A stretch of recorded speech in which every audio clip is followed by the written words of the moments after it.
Welcome to my YouTube channel. हाँ जी बच्चों, आज जो मैं आपको क्वेश्चन करवाने जा रही हूँ ना, ये क्लास 10th सीबीएसई बोर्ड 2025 में आया वो क्वेश्चन है। क्वेश्चन क्या है पहले हम ये डिस्कस करते हैं। The minimum age of children eligible to participate in a painting competition is 8 year.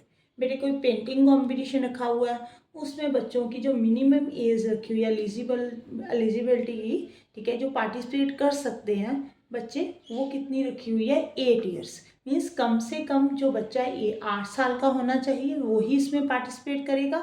8 साल से कम एज का बच्चा इसमें पार्टिसिपेट नहीं करेगा। ठीक है, आई थिंक आपको समझ में आ गया होगा। It is observe that the age of the youngest boy was 8। जब उन्होंने बच्चों ने जो पार्टिसिपेट किया बच्चों ने, ठीक है, उसमें सबसे कम एज वाला जो बच्चा है ना वो 8 साल का है। देखो बेटे, वो कितने साल का है? 8 साल का है। ओके, आगे क्या लिखा हुआ है? And the age of the participants when seated in a order of age. जब उनको एज के अकॉर्डिंग बिठाया गया तो उन्होंने देखा कि उन बच्चों के जो एज का डिफरेंस है ना, कॉमन डिफरेंस है, वो 4 मंथ का है।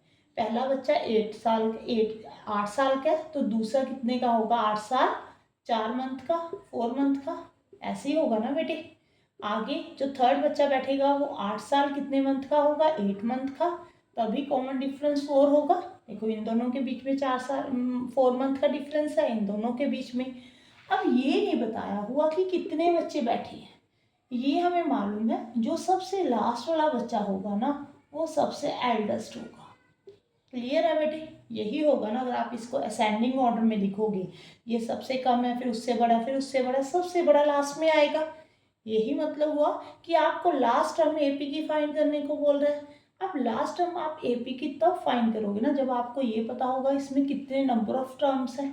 ठीक है, आपको तो यही नहीं मालूम कि कितनी नंबर ऑफ टर्म्स हैं, तो आपने सबसे पहले क्या फाइंड करना है? एन फाइंड करना है।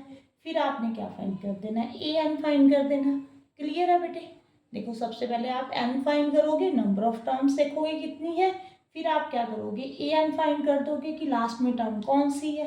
अब देखो इस क्वेश्चन को यहाँ पे आप ऐसे भी कर सकते हो कि इसको ऐसे ही रहने दो। ठीक है, 4 मंथ को जैसे ए है वो 8 ईयर्स है। ठीक है जी, कॉमन डिफरेंस जो है 4 मंथ का है, इसको कन्वर्ट कर दो बेटे, 4/12 कर दो। ठीक है जी, 4 3 12 होता है, तो 1/3 मंथ आ गया, ईयर आ गया यहाँ पे। ठीक है, कॉमन डिफरेंस जो सम ऑफ एन टर्म दिया हुआ है वो 168 ईयर्स है। ठीक है बेटे, अब आप यहाँ पे सम का फॉर्मूला लगाओ यहाँ पे। ठीक है, सम का फॉर्मूला लगाते हैं हम पहले। यहाँ से मैं रेस करती हूँ। देखो सम ऑफ एन टर्म जो है n/2 2a plus n-1 into D होता है। अब सम दिया हुआ है 168, एन हमने फाइंड करना है, ए हमें दिया हुआ 8, 8 2 16 होता है, n-1, डी जो है 1/3 आ गया बेटे। ठीक है जी, यहाँ पे 168 n/2, 16 3 48, n-1 नीचे 3 आ गया बेटे। यहाँ पे आ जाएगा 168 इज इक्वल टू n/2, यहाँ पे 47 प्लस n/3 आ गया बेटे। अब ब्रैकेट ओपन कर दो, 47n आ गया प्लस n स्केयर आ गया, नीचे 6 है। ठीक है जी, अब क्रॉस मल्टीप्लाई होगा, यहाँ पे क्या बन जाएगा? 1008 is equal to 47n plus n square plus 47n minus 1008। ये क्वाड्रेटिक इक्वेशन बन गई। अब इसके फैक्टर्स बना दो बेटे। ठीक है जी, फैक्टर बनाकर क्या हो जाएगा? n फाइंड हो जाएगा। ठीक है, यहाँ से मैं रेज करती हूँ, यहाँ पे फैक्टर बनाते हैं।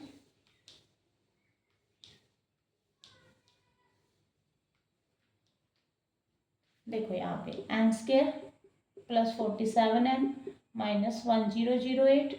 अब आप इसके फैक्टर्स बना लो 1008 के। 2 5 10 होता है, 2 2 4, 5 2 10, 2 2 4, 1 2 6, यहाँ पे 6 3, 7 9 63, 3 3 9। ठीक है जी, 2 2 4, 4 2 8, 16 यहाँ पे 63। 63 में से अगर आप 16 कट करते हो तो 47 ही आता है बेटे। आप इसको n square plus 63n -16n 1008 is equal to 0 लिख सकते हो। ठीक है जी। अब n कॉमन आ गया, n+63, यहाँ पे 16 कॉमन आ गया, यहाँ पे n+63, n-16, n+63, n जो आ गया आपके पास वो 16 और -63 आ गया बेटे। आपको ये तो मालूम है कि नंबर ऑफ टर्म जो है वो नेगेटिव नहीं होती। ठीक है, यहाँ पे देखो, मैं ऊपर लिख देती हूँ, यहाँ पे आपको नज़र नहीं आ रहा, एक देखो यहाँ पे n-16 n+63 आ गया बेटे। n हमारे पास एक तो 16 आ गया, एक -63, नेगेटिव तो कभी होगा नहीं, नंबर ऑफ टर्म नेगेटिव नहीं होती, पॉजिटिव होती है। इसका मतलब यहाँ पे कितने स्टूडेंट बैठे हैं बेटे, 16th नंबर पे जो स्टूडेंट है वो सबसे एल्डेस्ट है। तो आप an फाइंड कर दो बेटे। an क्या होता है, अगर आपने a16 फाइंड करना है तो a+15d आ जाएगा। यहाँ पे a कितना है बेटे, फर्स्ट टर्म कितनी है 8, d कितना है 1/3, 3 5 15, 8 + 5 कितना हो गया बेटे 13 ईयर्स का है। जो सबसे बड़ी एज का बच्चा है ना जिसने पार्टिसिपेट किया है वो कितने साल का है, 13 ईयर्स का है। ठीक है, आई थिंक आपको क्लियर हो गया होगा कि आपने सबसे पहले n फाइंड करना है, फिर an फाइंड करना है। ठीक है, अब मैं आपको एक इसी क्वेश्चन को करने का एक और मेथड भी बताती हूँ बेटे। आप ना बच्चे यहाँ पे 4 मंथ को कन्वर्ट करते हुए 1/3 इसमें कंफ्यूज हो जाते हो, तो उसके लिए बेस्ट क्या है, जिन बच्चों को ये वाला मेथड नहीं समझ में आ रहा वो क्या करेंगे, इसको सबको ना मंथ में कन्वर्ट कर लो बेटे। 8 × 12 कर लो, कितना आ जाएगा 96।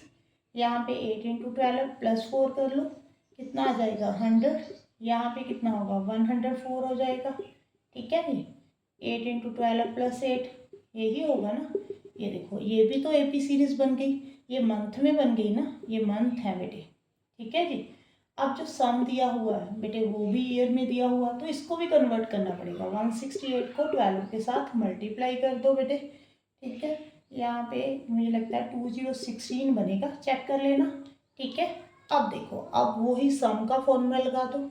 ठीक है, ए हमारे लिए वहाँ पे 96 होगा, डी है जो 4 होगा। ठीक है, ऐसी इक्वेशन बन जाएगी, सेम यही इक्वेशन बनेगी, एन भी यही सेम आएगा। बस यहाँ पे आपने मंथ में कन्वर्ट कर दिया।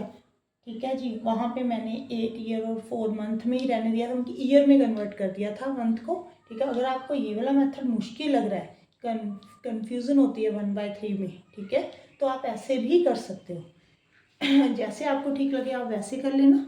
और वीडियो अच्छी लगे तो वीडियो को लाइक जरूर करना और चैनल को सब्सक्राइब जरूर कर देना बेटे। और कमेंट बॉक्स में बताना है कि आपको मेरी वीडियो कैसी लग रही है। Thank you for watching.